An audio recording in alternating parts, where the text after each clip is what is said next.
चलो यहां पे देखो, ये क्वेश्चन है, क्वेश्चन नंबर 1B आया हुआ क्वेश्चन है 5 मार्क के लिए, एंड ये स्ट्रेट अवे समझ में आ रहा है कि this question is from the line integral, क्योंकि आपको इंटीग्रेट करना है किसी फंक्शन को a to b along the straight line. ठीक है, तो इसको सॉल्व करेंगे, यहां पे ध्यान देंगे सब लोग। तो मेरा क्वेश्चन है कि I integrating a to b where a is 0,0 and b is 1,1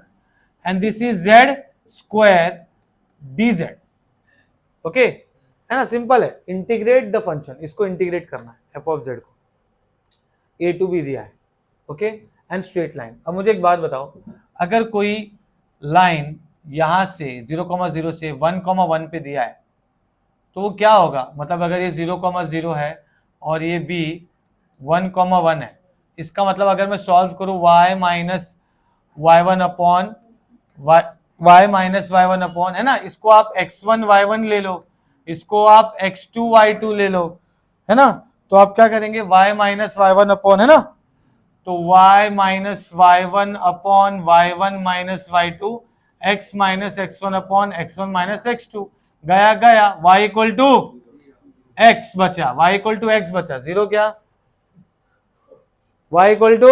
x, है ना, तो ये लाइन किसका, y इक्वल टू x का, मतलब जो आपको सम दिया है, लाइन ए बी लिखा है, उसका इक्वेशन क्या है,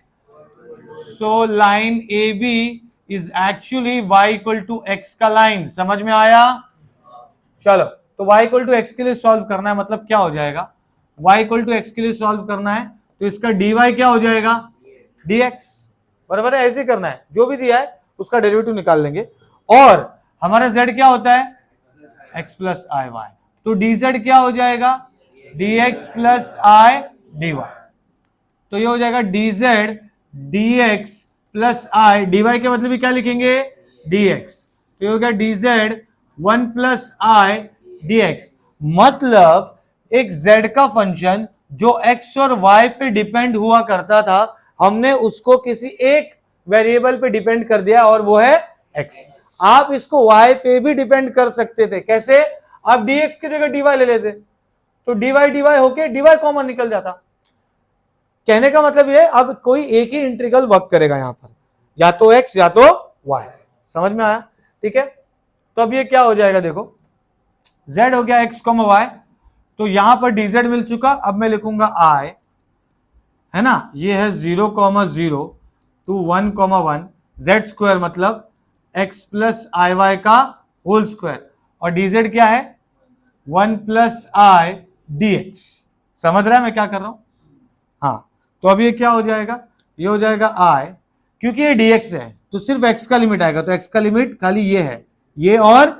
ये, तो क्या आ जाएगा 0 to 1, है ना, समझ रहे हो? ठीक है, और फिर ये क्या हो जाएगा, a प्लस बी का होल स्क्वायर, मतलब ये हो जाएगा x square plus 2i xy plus I square Y square, और ये 1 प्लस आई dx, तो ये हो गया I 0 to 1 x square plus 2i x into x, y के जगह x लेंगे, क्यों, क्योंकि हम सब x में कन्वर्ट कर रहे हैं, ये जो y इक्वल टू x है उसको ले लिया मैंने यहां पर, फिर ये क्या हो जाएगा, माइनस आई स्क्वायर का वैल्यू -1, वाई स्क्वायर के जगह पे हो जाएगा एक्स स्क्वायर 1 प्लस आई dx,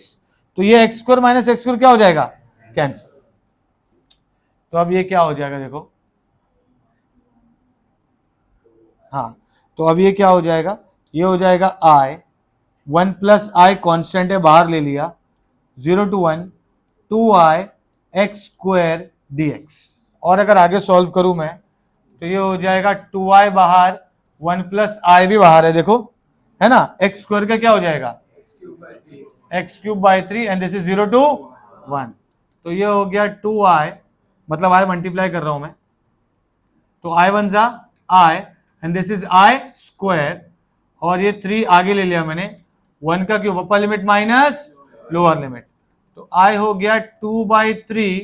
ये i हो गया, आई स्क्वायर का वैल्यू -1, ये 1 माइनस 0 तो 1 ही होने वाला है, सो ये आंसर आ गया 2/3 i -1, ये है इसका आंसर। समझ में आया? Is that clear? ओके, तो हमने किया क्या बेसिकली, आपको इंटीग्रेट बोला था, क्वेश्चन में इंटीग्रेट करके दिया है, ठीक है, इंटीग्रेट लिखा है, ऐसा करके नहीं जैसे हमने लिखा बाद में इसको, ठीक है। और along the straight line, straight line का इक्वेशन क्या बना, हमने वो निकाला, क्यों, क्योंकि उसके बिना हम सॉल्व नहीं कर सकते। समझ में आ रहा है, y इक्वल टू एक्स मिला तो हमें फटाफट हमने सॉल्व कर लिया। जैसे आपको इक्वेशन पता चलता है, आपका सबसे पहला स्टेप होता है कि y इक्वल टू एक्स लिखने के बाद उसका dy इक्वल टू dx कर दो, और फिर उसी के साथ साथ ये जो चीज है जो हर बार हमें सब में यूज करना है, ये बहुत ही इंपॉर्टेंट चीज है। जब आप इससे स्टार्ट करेंगे, इससे जैसे स्टार्ट करेंगे आपको ऑटोमेटिकली समझ में आएगा कि करना क्या है, क्योंकि जो इंटीग्रेशन में दिया है वो इतना पार्ट है,